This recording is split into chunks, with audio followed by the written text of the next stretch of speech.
Denis, hi. Gisela, how are you? Fine, and you? Fine. It's been ages since our last trip, I think. Oh, you're right. Do you remember that trip? It was a chaos.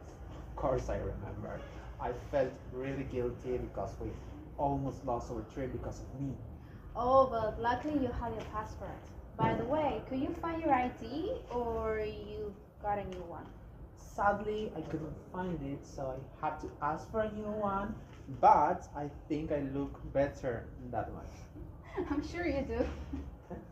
Uh, do you remember when you and Amy got lost and we were all looking for you around the shopping? Oh my god, we were just sitting in the cinema watching that new movie, the Barbie movie, and we got so excited that we forgot to telling you guys. I remember. Oh, I'm afraid I have to go. I have an exam in 5 minutes. Oh, don't worry, I have an exam too. Which one are you sitting for? I'm sitting for grammar 1. And you? Language 2. I'm really nervous. Relax. I'm sure you will do great. Oh, I hope so. Well, good luck. Good luck for you too. Goodbye. Bye. My name is Gisela Noriega, and I'm going to speak about the analysis of the conversation. First, the context of situation. The activity type is meeting by chance at university. The type of interaction, this is a casual conversation with a face-to-face interaction. The setting is at university in the morning, and the participants are two friends, Denis and Gisela, and they have a symmetrical relationship.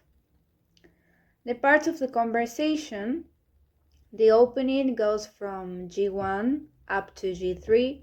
Oh, you're right. The body goes from G3, do you remember that trip? Until D6, I remember. The preclosing goes from D6, oh, I'm afraid I have to go, up to G9, I hope so. And the closing goes from G9, well, good luck, up to G10.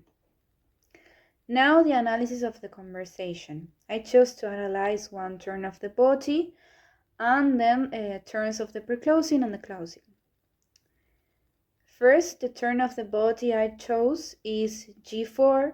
Oh, but luckily you had your passport. By the way, could you find your ID or you got a new one?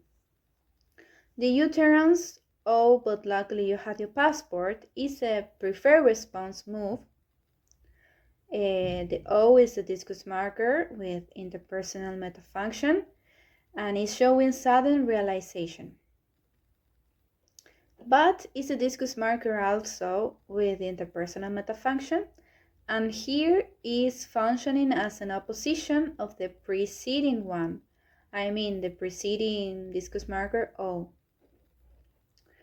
Luckily you had your passport. Luckily is a discus marker too with interpersonal metafunction and is showing personally viewpoint. The uterance, luckily you had your passport. The speech act is to excuse the previous complaint of the turn D3. By the way, could you find your ID or you got a new one? Is a new initiative move, informative. This is the first adjacency pair part that continues in the next turn. By the way, it's a discus marker with textual metafunction and is indicating topic digression.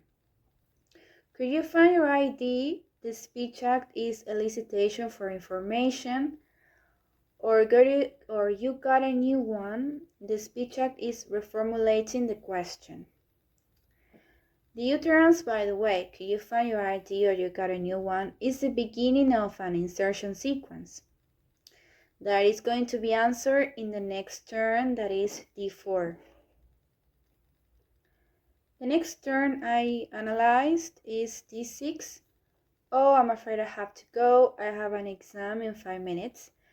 Here is when it starts the preclosing.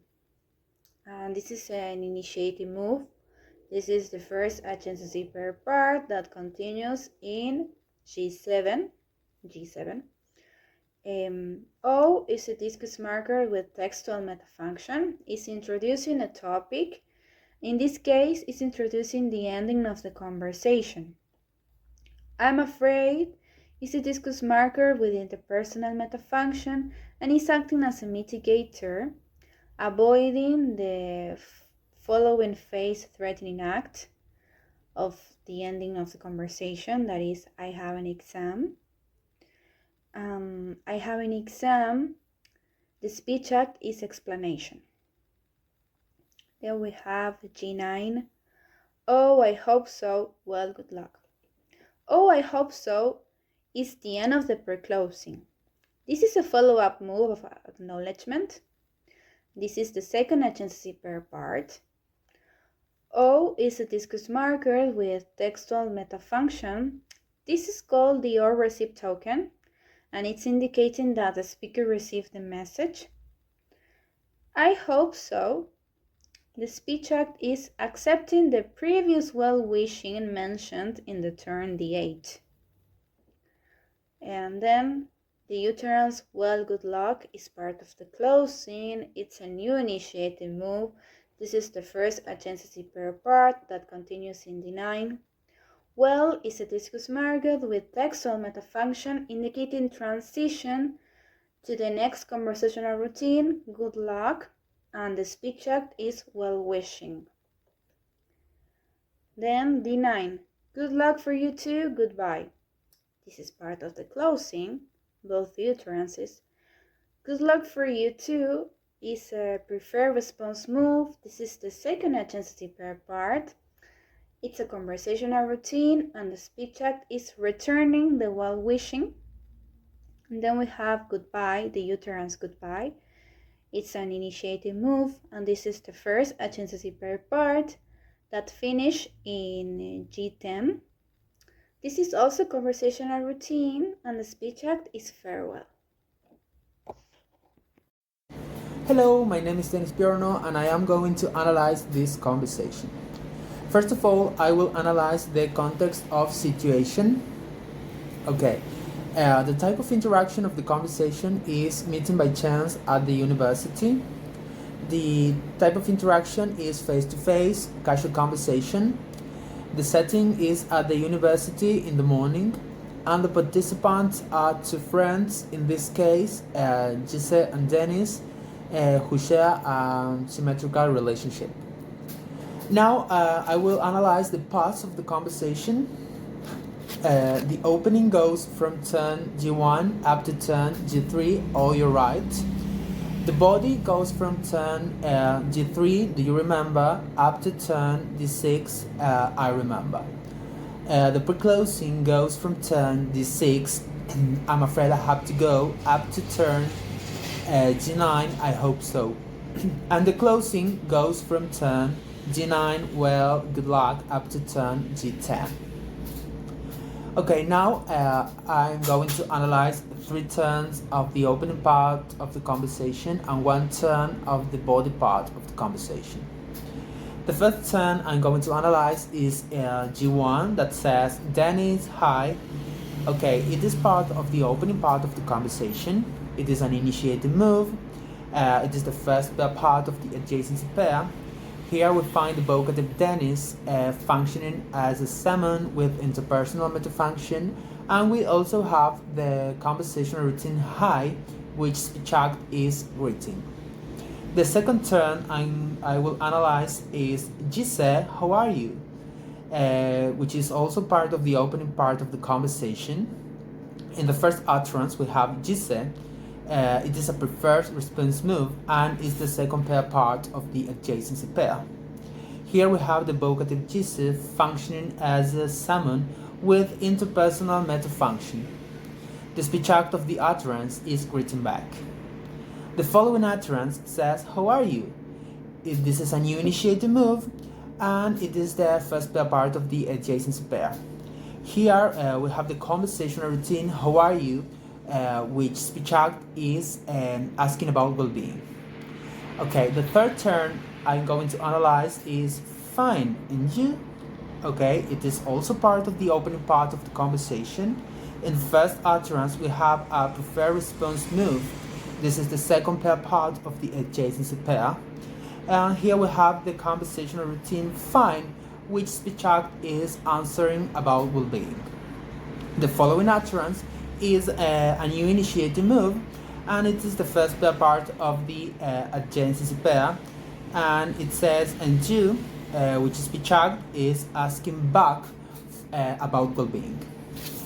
Then I have the last turn that I'm going to analyze, that is turn D4, that says, sadly I couldn't find it, so I have to ask for a new one, but I think I look better on that one. This turn is part of the body part of the conversation. The first utterance is this preferred response move. This is the second pair part of the adjacency pair, and here we have the discuss marker, sadly, used to avoid face damage. The speech act of the utterance, is complaining. In the following utterance, we have a new initiating move, which is the first pair part of the adjacency pair. Here we find the discuss marker, but indicating opposition to the previous utterance, with textual metafunction, and the discourse marker, I think, which function is to express personal viewpoint with interpersonal metafunction, and the speech act of the whole utterance is self-complementing.